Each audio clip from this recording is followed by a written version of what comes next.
the Senate Standing Committee on Finance and Budget on routine programs of oversight across county governments, and today and since yesterday we are here in Kisii County in follow-up to issues that were raised by the Senator of Kisii County regarding pending bills and other allegations that was shared through by way of statement to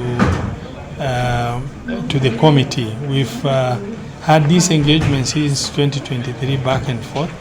And we are at the tail end of that engagement. We've managed to engage with the county executive here today, and we finished with them now. Ours is as a committee of the Senate of the Republic of Kenya. We do not get involved in politics at any, within any county that we visit, and we don't further anybody's political cause. Not a senator, not a governor, not a member of parliament. When we go with decorum to execute the mandate that is before the Senate, and we don't fit into anybody's expectation with respect to as to which side of political fit in terms of the political dynamics in a given county that we need to fit in. We have done what we are mandated to do as professionally as possible.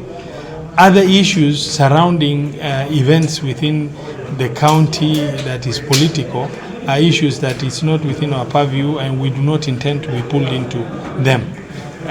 Individuals have their, it's their prerogative to make a decision in regards to what they will interpret as they see fit.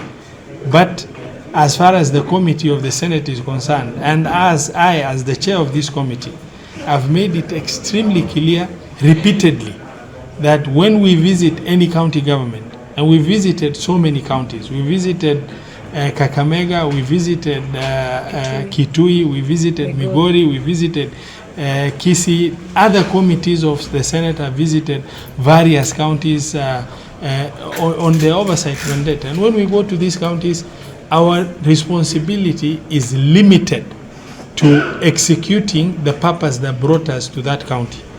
And we have zero interest with respect to whatever that is ongoing politically between people and between leaders, and whether those leaders become senators or members of parliament or governors.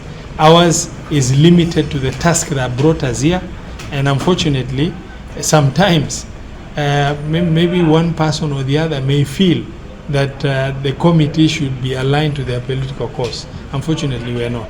And we say thank you very much. That mandate we've executed and very well, and we want to thank the people of Kisii for their warm welcome, and urge the political leaders, they have many other avenues to sort out their political differences.